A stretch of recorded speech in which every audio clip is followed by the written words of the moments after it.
The moment I said I wanted my $4.38 back, you'd have thought I'd just confessed to sabotaging the Colorado River right there in the middle of Sunset Plaza, like the world had stopped spinning and everyone was waiting for me to apologize for breaking some unspoken rule.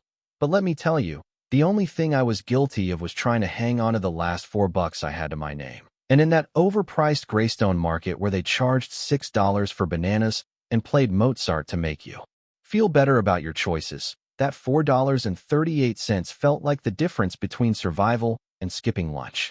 Patricia Hastings, now there's a name you won't forget even if you want to, stood behind the register with her nails done up in some pink shade that probably cost more than my shoes.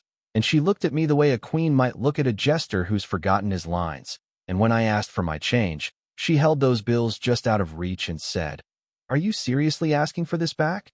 Do you have any idea how insulting that is?" With a voice so cold you could chill your groceries in it. The lady behind me dropped her pickles, a TikTok kid froze in mid-dance. And even the security guy who'd been solving crosswords suddenly looked up like he'd just remembered he was supposed to be watching something. I should back up a sec. I'm Daniel Morrison, 32, freelance graphic designer, just scraping by in Riverside, Colorado, where rent's high, work's thin, and every dollar matters. You know what I mean? My Corolla's windshield looks like a spider's web, my client list shrinking, and sometimes, at the end of the month, the only thing between me and overdraft is a spreadsheet and a lot of hope. So when I walked into Greystone that Tuesday, it was for bread, eggs, milk, and the cheapest instant coffee I could find. And when the total was $15.62 and I handed Patricia a 20, you better believe I counted every penny of the change she was supposed to hand me. Patricia had this way of making the checkout process feel like a trial by fire. She'd count out every bill, every coin, then stop, smile that never reached her eyes, and just as I thought I was about to get my change, she pulled her hand back and said, "You know what? I'm just going to keep this as a tip. You clearly don't mind supporting hard-working service providers, right?" Loud enough for the entire store to hear. For a second, I thought she was joking, but when I said, "I'm sorry, what?" she rolled her eyes so hard I thought she might sprain something and repeated, "Tip. For excellent service. Everyone else does it. Well, everyone with class, anyway." I tried to explain, polite but firm, that I needed my change, and just like that, her whole face changed, red, then purple, clutching my $5 like it was the Hope Diamond, and I was a jewel thief, and suddenly she's gasping. "Oh my God, you're really going to stand here and demand $4 from me? What kind of person does that? Do you know how hard I work? Do you know what I have to deal with every single day?" Now everyone in line is staring, and some are shuffling back, not wanting to get caught in the crossfire. Then Patricia, eyes blazing, points at me with my own money and declares, "This is harassment. You're creating a hostile work environment by refusing to tip. I could have you banned from every Greystone market in the state."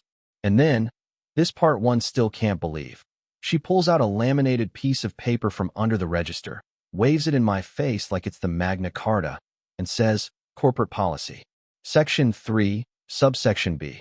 Customers are encouraged to show appreciation for exceptional service through voluntary gratuities." I lean in and almost laugh because it's written in Comic Sans with smiley face clip art in every corner. "Patricia," I said, trying not to lose it, "that's not a real policy. It has clip art on it." That was apparently the wrong thing to say because she went from purple to something past purple, shrieking, "How dare you question official documentation? I personally drafted this with full approval from regional management." By now, the line behind me is growing. People are restless, and Patricia's not giving up, so I do what anyone in 2025 would do. I pull out my phone and start recording.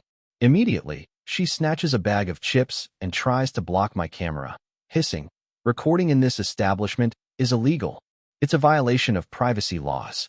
I'll call the police. I'll call the FBI. I'll call my cousin who's a lawyer." She's spiraling, and that's when James, the assistant manager, finally wanders over from the cereal aisle. James is a soft-spoken guy, mid-20s, looks like he'd rather be anywhere else, but he takes in the scene, sighs, and asks, "Patricia, what's going on here?" She immediately switches gears, turns on the waterworks, and wails, "This customer is harassing me because I suggested he might want a tip for good service. He's recording me without consent." He's probably going to edit the video to make me look bad. James looks at me, then at her, then at the growing line of impatient customers and asks, "Patricia, did you try to keep his change?" And she says, "It's not keeping. It's accepting a gratuity that any decent human being would offer." James just shakes his head, says, "Patricia, we've talked about this 3 times this month. You can't keep customer change. That's theft. And the word theft, man, it's like flipping a switch." Patricia screeches, "Theft? Theft. I've given this company 7 years of my life, 7 years of dealing with people like him. And this is the thanks I get." She points at me again, face wild, and James just walks around, opens the register, and counts out $4.38, hands it to me with an apologetic look, says, "Sorry about this, sir. Your next purchase will include a 10% discount for the inconvenience."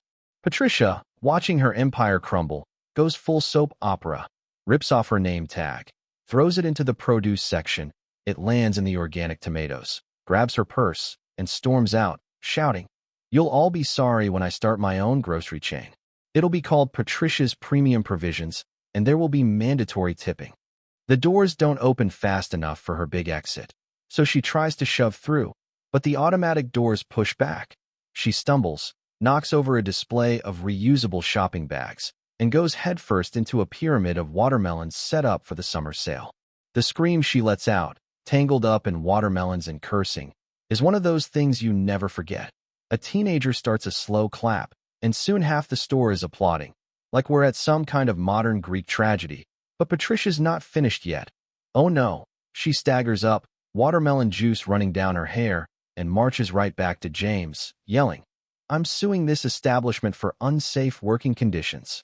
Those watermelons were a hazard. That's attempted murder." James just points at the security cameras and says, "Patricia, you knocked them over yourself. It's on camera." Patricia looks up, face pale, and tries to bluff. "Those cameras don't work. We've been using fake ones for months."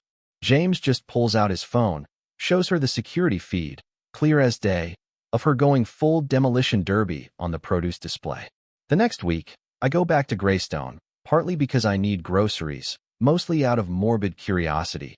James is working the register himself, gives me a smile, and says, "Hey, it's you. Thanks for staying calm during all that. Most people would have lost it."